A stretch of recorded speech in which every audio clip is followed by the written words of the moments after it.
back in the bank, and it's never felt better. Carolina Panthers are ready to welcome in the New Orleans Saints, but if anyone is going to march in, it's this Carolina defense. Bryce Young might have a trick up his sleeve, too. It's time to break it down on the most-watched Panthers pregame show in all of the country. Welcome inside Bank of America Stadium. This is Black and Blue Kickoff Live. Gabe McDonald alongside my partner, Mike Lissette. And Mike, it's going to be tough for Dave Canales and company to follow up the magic trick they had to get that big win in Lambeau Field, but the reeling Saints team is coming in, and they're ready to fight in the NFC South showdown. 100%, but as far as we go, we bring the magic every week. Sure. That is a guarantee. We've got 2 exclusive interviews you're not going to find anywhere else. We're going one-on-one with the guy that wears the green dot. That's Trevon Wallace, and straight from the bench to your hearts, Jake Curhan. What a story. We're going to go one-on-one with him coming up on this hour-long show. But we're not alone here, just Gabe and I. We also are joined by the 11-year NFL vet, Al Wallace. I hear he's got more hits than the Saints have wins this year. Absolutely. And Carolina Sports Live's Joey Ellis down on the field giving us the latest out of the locker room. And Ted Phaeton probably could have been a receiver or a safety at some point. He's got the game day forecast for a wonderful fall day here in Charlotte, North Carolina. But let's go ahead and get into this matchup coming up at 1 o'clock, because the message, do not overlook the Saints. I repeat, do not overlook the New Orleans Saints. That's been Dave Canales' message to the team this entire weekend, for good reason. Each of the last 3 games between these two at the bank have been one-score games, including last year's game, which was a 1-point game. While Carolina is riding high off the biggest win in the Canales era, there are still things to work on that New Orleans rookie head coach Kellen Moore has said he plans to expose. Either way, it's a divisional game, and we all know those are worth more in the standings, and everyone in the locker room knows it as well. Ton of respect for them, division opponent, and watching them on film. You know, it's a really good group of guys. They play really hard. So we want to embrace that challenge as an offense, as a team. We want to embrace the challenge of protecting home field against a division opponent. So that's where our focus is. You know, we don't take no team lightly. You know, we got the Saints who's 1-8, but you know, we can't just bend over and you know, just think that it's going to be a walk in the park, because it's not. You know, you can't take any team lightly in this league. And, you know, that's kind of the mentality that we have every single week. They're looking for a win. So we didn't been in that position before, and you're doing whatever you can. They're gonna play hard as they can. And we got to come ready to play, you know, just like every other Sunday. But I'm sure, like, it's going to be a little more, you know, feisty and physical out there just because it is a division opponent. We approach it every game as a playoff game from this moment on. So we got to come with our best and be accountable and trustworthy to our teammates, and knowing that we can do everything the right ways. We're going to do our jobs at a high level for us, for our teammates, for each other, for ourselves, for our names on our backs, everything, this organization. So that's all it is. Absolutely not going to take it. Interestingly enough, it's not quite the pure domination you like to see over a 1-8 team in this week's Tail of the Tape. The Panthers own all the offensive categories but one. That's passing yards. They rank 3rd to last in the NFL at just about 171 yards per game. You see the Carolina Rush, they're a top 5 unit in the NFL, and for good reason. Defensively, though, things are different. The Panthers generally own everything except for one thing. Getting off the field on 3rd down. Surprisingly, the Saints are 15th in the league on forcing a 4th and punt, while the Panthers are still trying to figure that part out. As always, we love showing you that turnover margin. They are tied at -4. Time to bring in the 3rd member of our crew, and when he's on the field, he is no saint. Yeah, absolutely. Al Wallace made a name for himself back in the day, taking down the likes of Danny Warfel, Kerry Collins, Doug Nussmeier, who's coaching on the other sideline. Yeah. Al, the Saints, a much different style these days, especially when you think about life after Drew Brees and Sean Payton recently, too. Yeah, this is a team that's trying to figure it out, right? They're wounded, and at 1 win on the season, they want to come in and play spoiler against a divisional foe in the Carolina Panthers. You have to be careful, and you got to put this team away early. Good words of advice there. Let's talk about Carolina, specifically Bryce Young. He's winning games, but the numbers are not blowing us away here, right? Yeah, I mean, absolutely. But he's getting the main set that matters, and it's all about getting those wins. And he's also having a little bit of swagger there under center in year 3 with the Panthers and year 2 with head coach Dave Canales. And, of course, we're going to get into the numbers here in just a little bit about QB1, but obviously he's a guy who's still making strides this year. He was more concerned really about making his teammates better around him. While that includes everyone, it's really the skill guys that are benefiting from Bryce's infectious attitude. Even Tedero McMillan, his wide receiver 1, told us that BY9 has been the best in the game at every single level, and he's just waiting for it to happen in the NFL. Hard to believe for a guy who only threw for 102 yards last week, but he's not the only one who believes. Bryce believes in himself. You know, you don't rise to the level of occasion. You know, you fall back to the level of your training. All I care about is the team winning. Again, there's been wins, there's been losses as a team. That's all I'm concerned about. And again, that's in the past. Right now, concerned about going 1-0 this week. Man, I can go on and on about Bryce. You know, I've seen it with my own eyes just growing up. You know, he's been the best player at every level. You know, his edgeness, you know, his competitiveness, you know, his just ability to make plays in late runs is, you know, that's huge and a big part of why we win the games. Sorry, Bryce, but we're going to have to look at those stats. He's got 1,390 passing yards on the year. That's 25th in the league. Also, 11 passing touchdowns with 1 on the ground.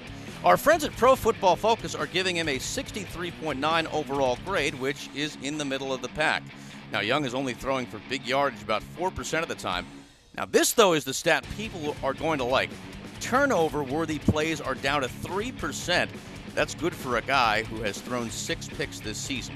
Al, if Bryce is not throwing for those big numbers, how are the Panthers finding success? They're winning, and that is what's most important. I don't care about the numbers. The statistics look good. I played with a guy whose name is on this building behind us who wasn't Kurt Warner, right? He wasn't Peyton Manning and Jake Delhomme, but what he brought to this team was leadership, and he was a guy that we would run through a wall for. Bryce is that leader in the locker room. He knows how to distribute the ball, get it to the right guys, and this team is winning. That's all that's important. You mentioned him being a leader, and it's really kind of, you know, just kind of the message around the NFL that he might never really blow you away stat-wise despite winning a Heisman in college. Is that okay for a guy that was the top overall pick, especially when you think about the trades that they made for him? Right, because he was the number 1 overall pick, it's always going to be the litmus test. It's always going to be the bar that he's chasing down for the remainder of his career. But the fact of the matter is, once you win, no one cares what numbers you put up. He just has to go out there and get this team to their ultimate goal, and that's a playoff berth. You mentioned Jake Delhomme. What other successful quarterbacks in NFL history have there been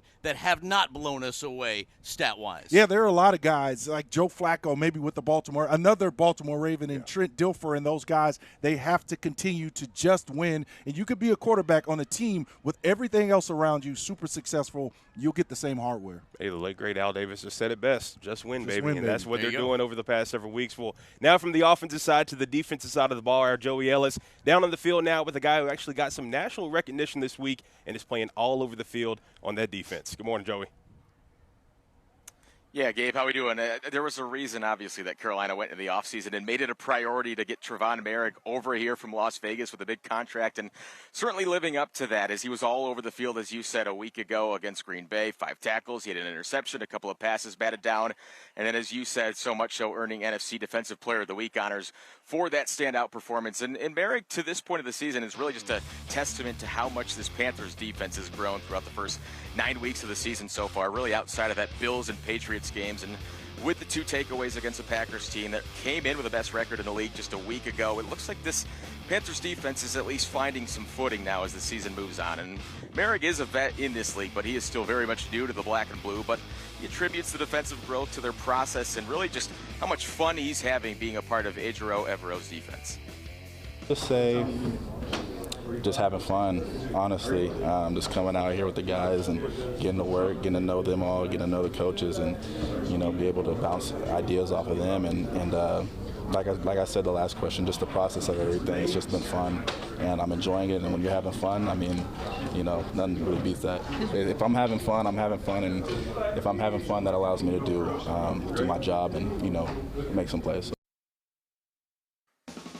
All right, now another thing about Merrick is really his Swiss Army versatility, which was something that really made him stand out a season ago with the Raiders. This season, he's gotten snap counts on both the box and the defensive line, with 232 snaps in the box, 44 off the defensive line, and his stats really show how he can be used all around that defense, and obviously his flexibility for this Carolina defense has proved dividends. So when you look at the Saints offense, yes, no Rashid Shaheed, obviously traded earlier in the week to Seattle, but still some weapons here for this Saints offense. You get Tyler Shuck, the young quarterback. He could certainly still spin it. Chris Olave, got a guy you got to worry about. Brandon Cook, certainly a burner, has got a lot of speed. So still a tough assignment, guys, but I think one that Merrick and this entire Panthers defense that's playing really well can certainly build on and capitalize on this afternoon.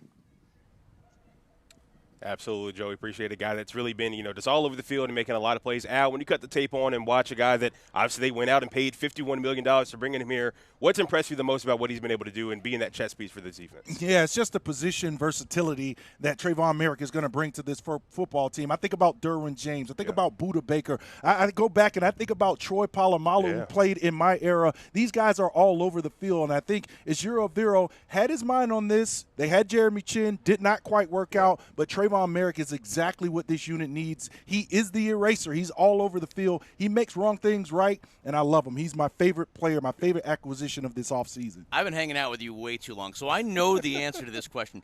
But are you surprised that he's fitting so well in year one with Carolina? I am not surprised that he fit in so well, just because it's defense, and it's just so easy to come in, make plays, use your instincts, and that's what a guy like that, right, the eraser gets to do. Wherever you see it, go get it, play football, we'll play around you, and the Carolina Panthers have gotten better because he is in that defense. Absolutely. Looks to have a pretty big game today as they take on the New Orleans Saints coming up this afternoon. We got a lot more coming up on Black and Blue Kickoff Live this morning, including this. Hey, buddy. What's up, man? Chances are your weekend was not as good as the kid that just hugged Panthers legend Greg Olsen.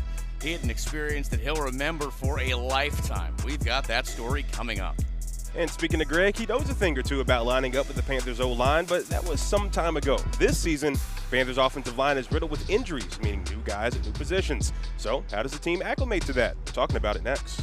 And Rico Dowdle, need I say more? He's made headlines on and off the field, all in a good way. Now he's getting some Hollywood star power to help out too. All that and more when BBKL returns.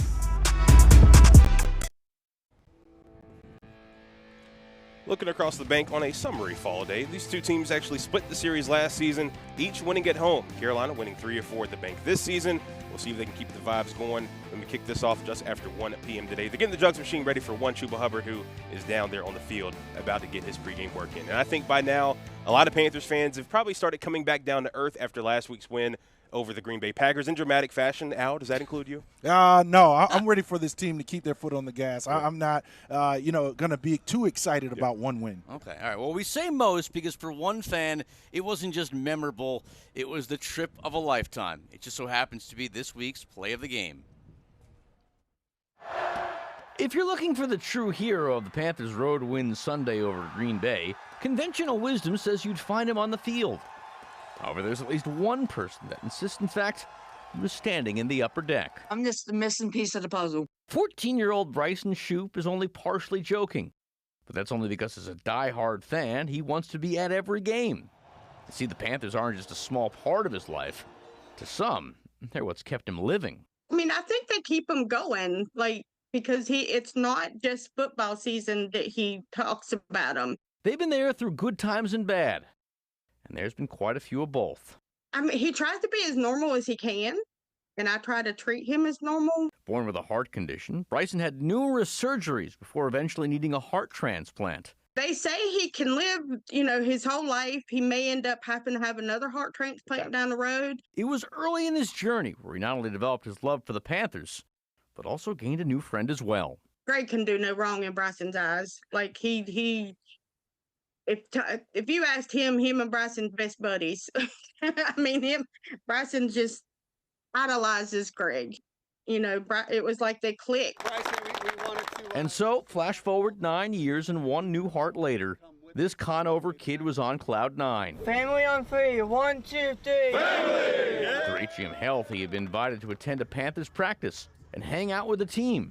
But then, just when he thought things couldn't get any better, They surprised me with the Green Bay trip.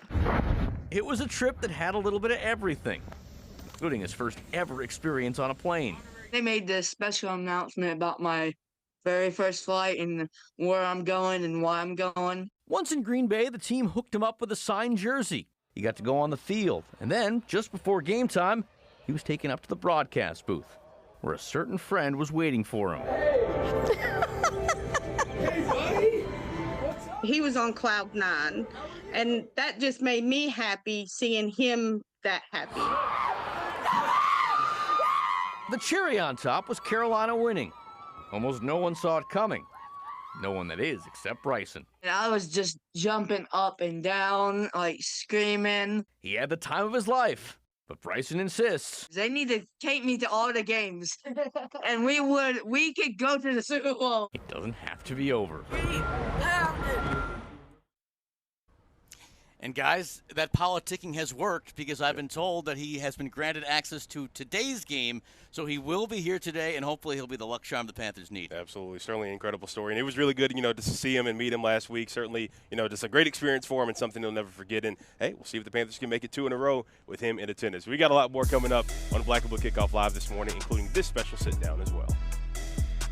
I think the second or third week I was here, Nick, Samick, and I were liming around. So if you saw two giant guys on lime scooters, that was us. Jake Curhan hasn't just been moving around uptown. He's finding himself all over the Panthers' offensive line. We go one-on-one with the big fella coming up next here on BBKL. And Jen Hale has been covering Panthers games for quite some time now. We caught up with her earlier this week. You'll hear from it next when BBKL continues.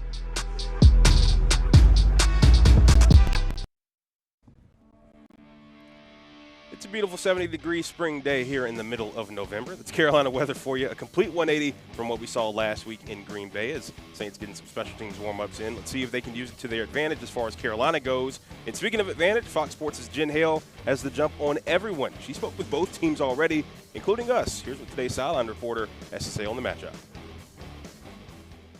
This is also a big test for Carolina. How do they handle success? Sometimes it's harder to handle success than it is failure.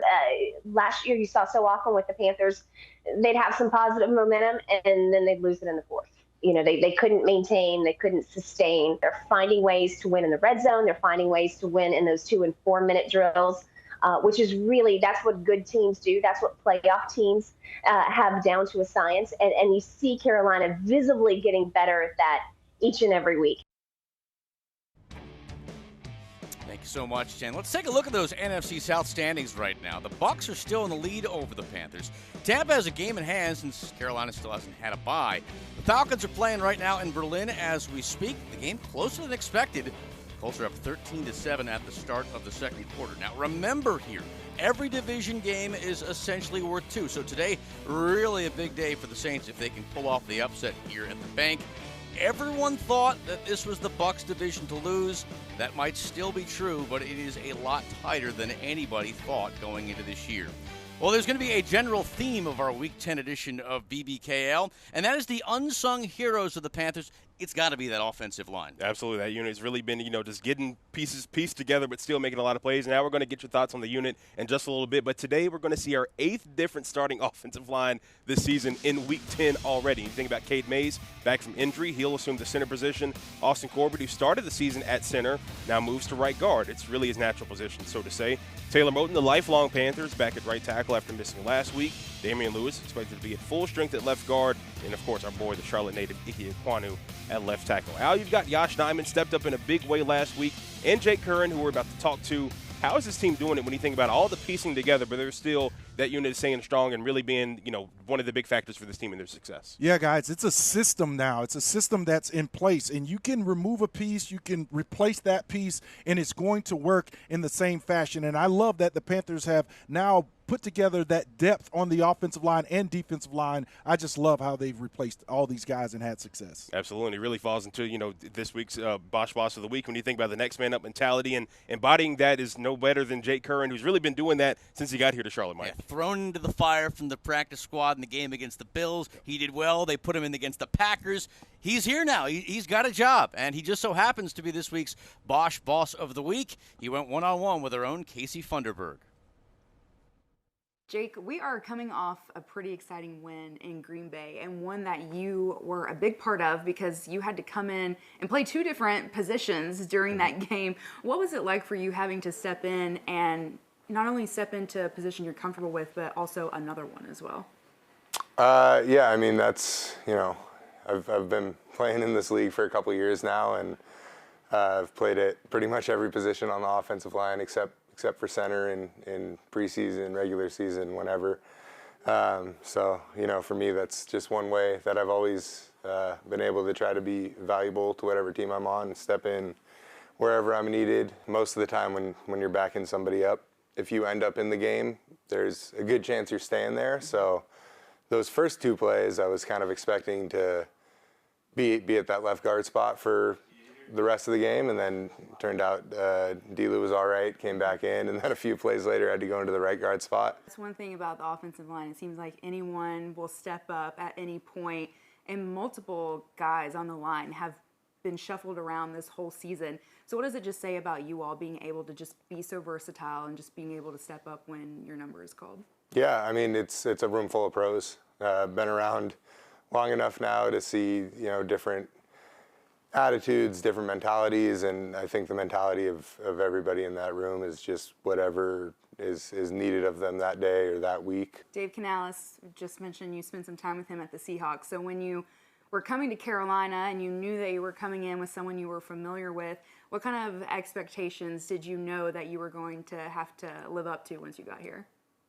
Yeah, I mean, I was excited to get back with Dave, Brad, Pat, Tracy, Bates, like all these guys spent time with them in Seattle. I had expectations about what the offense might look like, and it's, pretty similar to a lot of the stuff that we used to do back in Seattle a few years ago. And then just trying to go do the best I can and prove myself to the people that don't know me here yet. You've been here for 5 weeks, and so you're getting used to the team, getting used to the offense, but outside of football, what else have you just enjoyed about Charlotte, about being in the Carolinas since you've been here? Yeah, it's been great. It's awesome. This is the 4th team I've been on now in the NFL, and this is the best setup in terms of, you're able to live so close to the city, and there's so much you can do right away. And so people driving down the street, they might see you on a Lime scooter going. Yeah, I spent the first month here. I spent a lot of time on those Limes driving down the little path down by South End down there. Trail. Yeah, the rail trail. I spent a lot of time driving around there. Good place to take your dog too. Yeah. No, there was it was one of I think the 2nd or 3rd week I was here.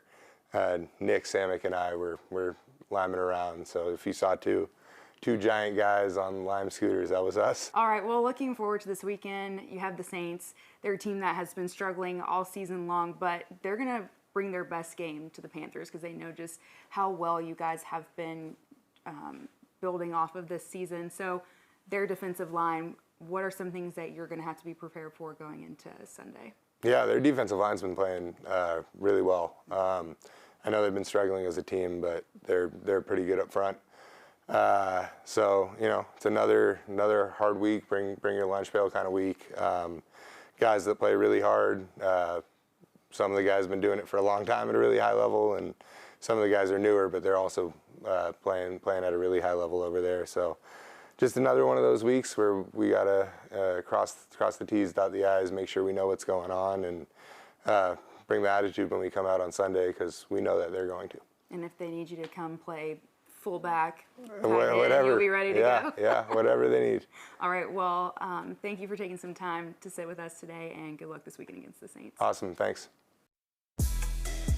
Appreciate Jake for the time. J.C. Horn getting in the pregame lap before taking on the team that his dad starred for, the New Orleans Saints. The cornerback looking to have a big day in this divisional matchup. We got more Black and Blue Kickoff Live coming up in just a little bit.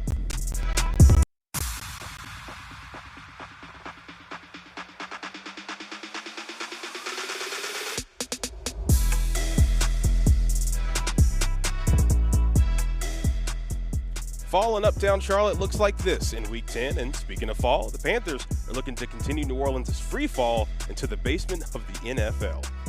And inside the bank, the Panthers are starting to make their way on the field. However, it's the Saints who'll be marching in, trying to steal a win from the upstart squad from Uptown. It's time to break it all down.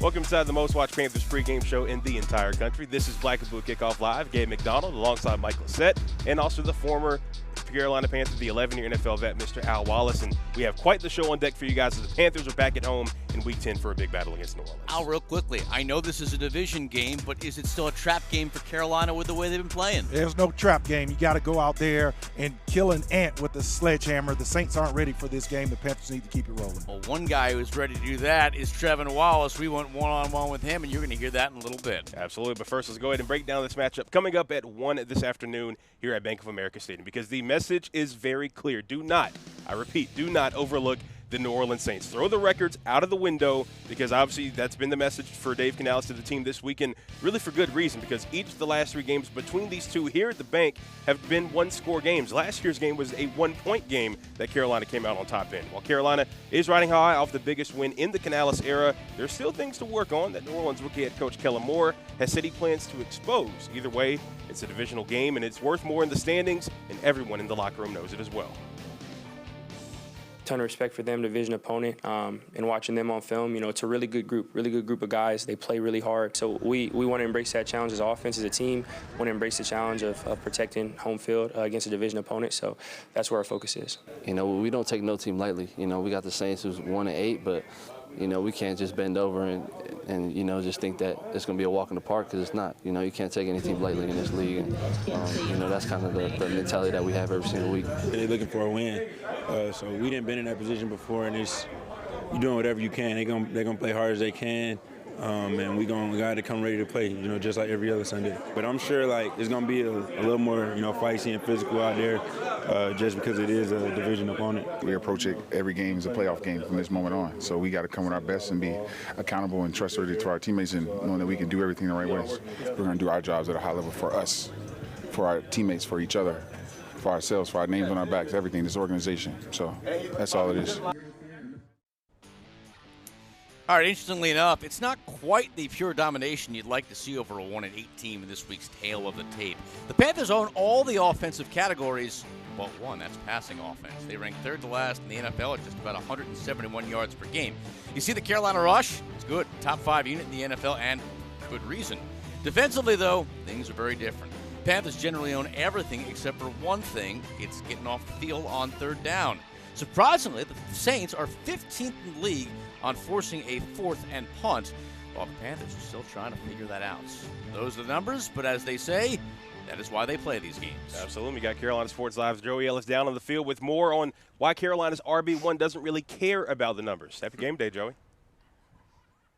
Yeah, Gabe, Rico Dowdle has kind of become some bit of an internet sensation with some of the things that we've seen so far from him this season. It was earlier in the year, of course, he was telling the Dallas Cowboys to buckle up, bring their seatbelts, and then a week ago channeling maybe the ghost of Hinkle McCrinklebear, who got more on that fine in just a second. But the fact of the matter is this is a violent runner on a Panthers team that just simply loves to run the football. And it's been quite a few days now for the Carolina Star after playing a very big part in the Panthers' win a week ago in Lambeau, and he was ultimately fined just over $14,000 for his celebration after the second score against Green Bay in the win. He turned around, though, and decided to pay it forward to a pretty good cause. In just over 24 hours, Dowdle has already raised over $20,000 to go towards the Children's Home Society of North Carolina. And not only is he grateful to use the platform that he has for good, he says he's just ready to roll and looking forward to the matchup today against the Saints. I felt good. I'm getting out there, so yeah, it's not too serious at all. I'll be able to go Sunday. Like a charity for guys, kids and foster kids and homes like that, for people that need their family. And, just so happened to be a National Adoption Month, and my GoFundMe, they seen my tweet and reached out to my agency and got it done. So just glad to be able to turn that into a better cause. I definitely would say it's probably my first time, besides like high school and things like that, just being in high school. But yeah, and on the highest level, yeah, I definitely say this is the most attention and things like that. It is what it is. Just got to stay in the moment and continue to go out there and produce on Sunday. All right, taking a dive into the numbers, which we always love to do here. Running to the right side of the offensive line has certainly paid dividends for Carolina. The Panthers lead the league with 7.4 yards a carry on runs to that side of the line. But that's despite having 5 different starting combinations at right guard and tackle this season. Panthers also do a lot of the damage outside of the tackles. Carolina third in the NFL, averaging 7 yards on those wider runs. Stacked box for the black and blue, certainly no problem. Panthers averaging 4.5 yards a carry with 7 or more defenders stacked in the box. That also ranks third in the entire league. So if you've seen the show Key and Peele, that you'll know where Rico's two-pump celebration came from a week ago. But for more on that, earlier this week, his head coach Dave Canales had a pretty neat surprise for his stud tailback. the rules that are made up in a comedy sketch do not necessarily reflect the rules in the NFL. So I did some math here, and let me see, $14,000 for 2 pumps. So if I'm doing the math correctly, that's $7,000 a pump. That means if your next celebration, you do, let's see, 0 pumps, that would then cost you $0,000 in a fine. That's hysterical. I mean, I think Rico would be the first to say that he's fine shelling out some dollars if that means his Panthers teams are getting wins. And, guys, obviously he's a big part of why we are seeing the success so far this season. 100%. Do those same rules apply to anchors doing the pump thing? I believe so. Right. You know, we're a family-friendly program, Yes. especially on Sunday as well. But, of course, we got to get to this matchup and welcome in the former Panther, 11-year NFL vet, Al Wallace. Al, we know the Saints recently made a quarterback change. Tyler Shuck is playing, and probably for good reason. What are you seeing in him in year one, and how can the Panthers give him fits today? Yeah, I think you look at those rookies as a deer in the headlight, as a defender, as a pass rusher. You're licking your chops for an opportunity to frustrate, to get after a guy like that. I expect the Panthers pass rush to really do some damage today. Absolutely. Want to get to the quarterback and bring him down. But now let's get into the reason why this man loves this show so much. His own personal segment. Time for the 3 keys to the game. And key number 1, you got to cover Kamara. He's not the young buck he used to be back in the day, but he can still give you fits on offense for New Orleans. Yeah, he's the most dangerous weapon for the New Orleans Saints, and you got to pay attention to where this guy is. He's more of a threat in the passing game, the screen game. He's going to be all over the field, so as much as you can pay attention to number 41, slow him down, you're going to have success against this offense that's still trying to find its identity. Rolling on key number 2 as they're going over the national anthem here at the bank right now. You got to unleash Bryce and tell him to throw it downfield. This is something we've not seen much from him this season, right, Al? Yeah, you got to take some shots. You got to be more aggressive. This offense, the next evolution coming off of this running attack is the play-action pass and shots down the field. Play to those wide receivers. Allow them to go one-on-one and give them the ball, Bryce. Let them go and run underneath one. See if we can come up with some explosive plays for Dave Canales in this offense. Third and final key, get to garbage time. End it early because you want to see maybe some of the second, maybe even some third-string guys in the game because you feel that this game maybe should be over by the end of the first because the Saints do give up the most first-quarter points in the NFL. It's key for the Panthers to get off to a hot start. That's right. I want this thing to be over by the time I get my hot dog game at halftime. Just put them away. This team is not as good as the Panthers. I don't know how many times we said that this year when this team has been on the field, but you have to put the Saints away. Don't give them any hope on the road. Send them back to New Orleans. Man, I love this opportunity for the Panthers to make a statement here in the division. He wants his hot dogs stress-free, people. That's what right. he wants. Hey, I would love it too. And then the post-game tenders. We got a lot more coming up here on Black and Blue Kickoff Live, including this guy who Al wants to see bring the pain on the defensive side of the ball. He's going to give us a call. He's going to execute the plays. And I love that because that showed me how much they respect him as a man, not only as a man, but as a player, and I love that. Though he's had to grow up fast, Trevon Wallace's leadership and play on the field is rubbing off on those around him. Coming up, we go one-on-one with the second-year linebacker who has stepped up in a major way this season. And the Panthers are finding their groove on both sides of the ball. The O-line is protecting Bryce in the pocket and keeping him safe. We're breaking down how Bryce's bodyguards are getting it done despite the revolving door up front. And as we look across Bank of America Stadium, J.C. Horn getting in his pregame warm-ups as he looks to lock down Chris Olave and those Saints receivers. The question is now, is his running mate on defense, Chrisley Mamie-Ellen, ready to dish out the pain today? We got the full injury report on the way right here on Black and Blue Kickoff Live.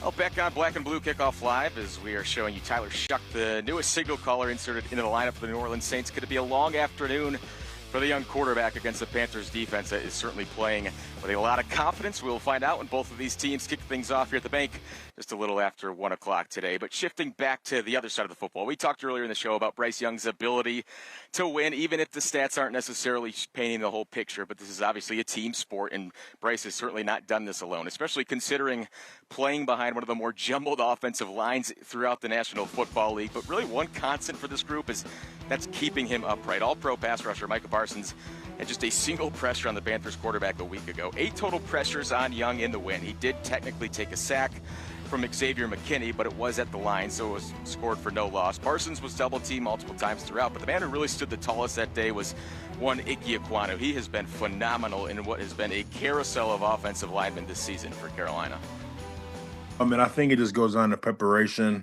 And also, the game plan we had set up, the way we wanted to attack their defense, I feel like it all came to fruition.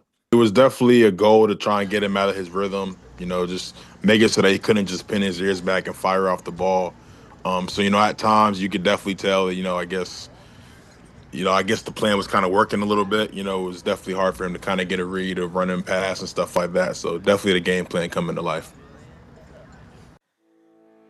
All right, so far this season, Bryce has been sacked 12 times on the year, and believe it or not, that's the least amount of being on the ground this far into a season. His percent of pressures that turns into sacks is at an all-time low as well, just 11.7%. And while it's not amazing all around, it's still the lowest since donning a Panthers logo. He's been hit 8 times as he's thrown with 6 interceptions, obviously the key there. So it'll be another different story today in terms of the offensive line. Cade Mays back into the lineup as the starting center. You can expect a tandem of he and Austin Corbett. Chandler Zavala likely will miss today's game with an elbow injury. We'll have a full look at the full injury report in just a bit. But for now, guys, I'll send it back up to you. Thanks so much for the update, Joey. Al, when you look at that offensive line for Carolina, what has been the biggest surprise this year for you? Yeah, it's been so many guys that have been able to plug and play in this system that they now have. You give credit to that coaching staff, but these guys have really stepped it up. Well, we just talked about the lineup changes. Could there be more on the way for Carolina? That is coming up next. Princely Umanmielen sat out last week with an injury. What's his status for today? The injury report, the one that Joey just teased. That's on deck. And there's no sophomore slump for our next guest. We're sitting down with the man leading the Panthers defense, despite it only being his second season. Trevon Wallace and I got a chance to chat about the breakout season. You'll see that next right here on Black and Blue Kickoff Live.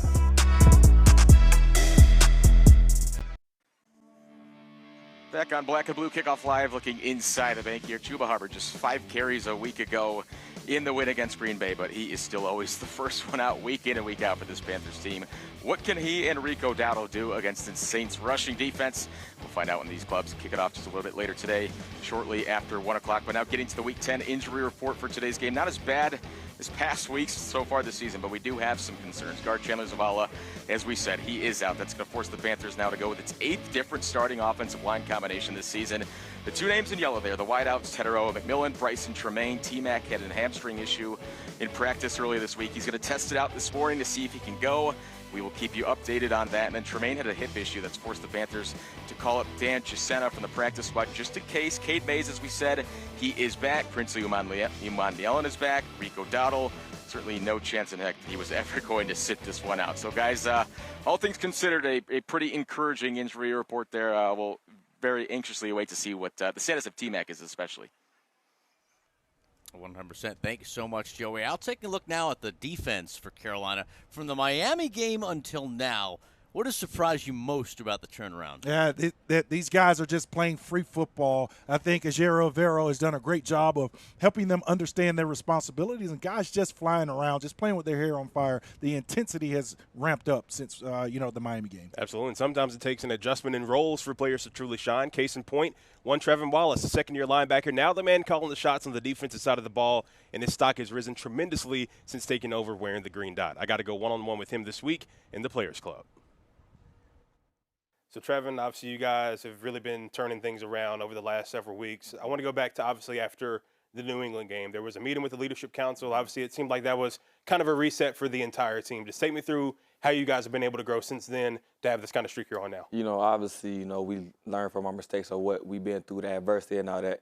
And like you said, the leadership group, they came together, had talks upstairs, and then came to us as a whole team and organization like, hey, this is what we need to do, the things we need to fix. We need to fix them, and the things we're good at, keep being good at them, and then we just kept working on that at practice. When you look at yourself individually, that was really a big change for you. You now taking over as wearing the green dot. You wore it last year because you had to really grow up fast, due to injuries last year. But just when you think about taking on that leadership role, how has that really changed you because you've really been able to turn things around yourself? I think with my game, it helped out a lot, like I say, because now I can get the call in and already go through my process. Okay, this is where I got to be at, this is what I got to do. And then okay, if somebody else needs help, I can help them instead of receiving the call. Right. Okay, now I got to figure out, where I got to go do this and do that. So I like the green dot. Obviously last year I had it. I really wasn't fond of it because I just got thrown in the fire. You're a rookie, yeah. I was a rookie, thrown in the fire, coming from college, never had a green dot. But now since I, had experience and got it now, it's helping me elevate my game, knowing hey, if you get this call, he called this call for a reason. Yeah. And you know where to go at, you know what landmarks. So I like having the green dot. it's been able to elevate your game, but really this defense as a whole. How have you seen guys really feed off your leadership? Because you're still one of the younger guys on the unit, but everybody's looking to you as that guy to really set the table, so to speak, and get everybody in line. Yeah, it's kind of crazy. I think I am the youngest guy on the defense. Well, yeah. You and Nick. I know Nick just turned 21. Nick just turned 21, so yeah. But, like, it's kind of crazy knowing, like, how much respect and trust I have from all the vets, you know.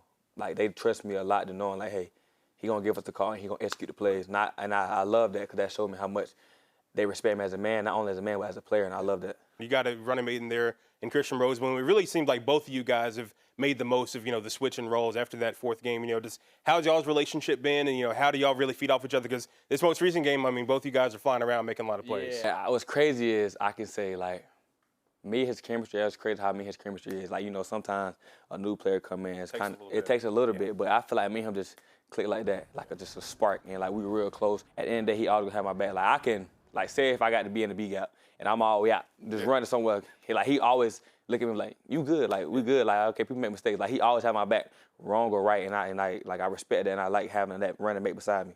And, I mean, you're really kind of, next in line. When you think about this franchise, there's a long lineage of inside linebackers. You look at the late, great Sam Mills. You look at John Beeson, Luke Kuechly, Thomas Davis Sr. When you think about standing on the shoulders of giants, do you feel any pressure with that, or how do you kind of approach that? Nah, I don't feel any pressure. I'm grateful for that because I'm like how I see it, because obviously me and Shaq talk, because Shaq was here. Like, how I look at it, I like to be, hold up to that level. I don't want nobody looking at me as lesser than, like, oh, he's not good. Like, I like being uphold to that high level, because at the end of the day, like, I like getting criticized. But it shows me how much people know the ability I got and how much people see how much I can grow. So I love, like, hearing that feedback. You're not only a leader, on the field, but also off the field. Got two little ones at home, man. Just not two. I got three. Three now. So just, I mean, how have they, to just motivated you, man, to just be, just one, a better father, but also just a better man in general? A lot. Because at the end of the day, how I think in my head is, like, at the end of the day, I'm the one providing for them. So if I can't go do my job,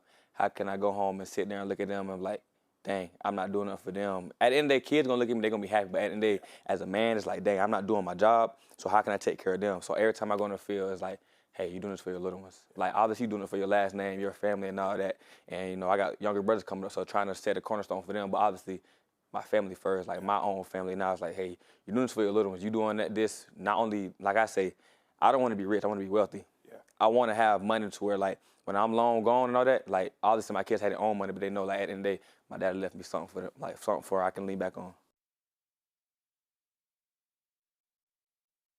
We already know after the tailgate comes game time. We have those 60s crossing to the low 70s late morning hours, but then the winds pick up. A breezy day today, so we'll keep that in mind through your Sunday afternoon as we have any kickoff field goal situations. Might move the ball around, wind gust upwards of 20 to 25 miles per hour at times. When it comes to the skies, cloud cover will start to build throughout the game. Kickoff mostly sunny, partly to mostly cloudy as we get into the second half of the game and into your evening. So keep that in mind as your game time forecast stays mostly dry. Mid-70s on tap as the Saints come to town. Good luck to the Panthers. Keep pounding. Okay, Ted, thanks so much. The line has fluctuated a bit over the last week, with currently the Panthers now 5.5-point favorites at home. Get this, they're 4-0 against the spread in conference games and 6-3 all season. That's something to think about. Over-under for points today is low, just 38.5, with the over slightly favored. Panthers are minus 245 on the money line, while the Saints money line pays 2-1. Gabe? We'll see how things shake out later this afternoon. Well, it's time to get into our Stone Cold picks, and because we've reached Week 10, we're now picking the game that we're covering, obviously the Panthers and the Saints, but we also have added a game of our choosing as well, so we're going to start things off with Joey. Joey, who you like in this afternoon's game, and what's your second game of the day? Who you got? This would be a very Panthers game, Gabe, of old to drop this one, but I think the chance really at 7-4 heading into that Monday Night Football game against San Fran is there for the taking. So give me the home team, and then staying with the NFC South, you get a team in Tampa Bay hosting a salty New England team. I know no Chris Godwin, no Bucky Irving, but still give me the Bucs in a statement game there in Tampa, Gabe. Going to be quite the matchup, and Mike is going with the Panthers as well. You also got the Bills over the Dolphins. I'm going with the Panthers, so 3/4 of the jinx is in my second game, I got the Seattle Seahawks going over against Arizona. So, Al, Are we going 4 for 4 on the Panthers? Who you like in this game, and what's your second game you got? Who you got? Yeah, I'm taking the Carolina Panthers. I'm going with the hot hand right now. They're going to run Rico Dowdle. They're going to play great defense. The Saints aren't better. And for my bonus game, I'm going to go with the New England Patriots in 2.5 points. I think the Bucs going to have a little bit of rust coming off of that bye week. I'm going to go with Mike Vrabel and the Pats. Yeah, going to be quite the matchup down there, especially when you think about those two teams. But, of course, we got to get this matchup coming up at 1 o'clock as the Panthers look to get 2 in a row and get it done over the Saints. That's going to do it for Black and Blue Kickoff Live. Appreciate you watching. Enjoy the game coming up at 1 o'clock.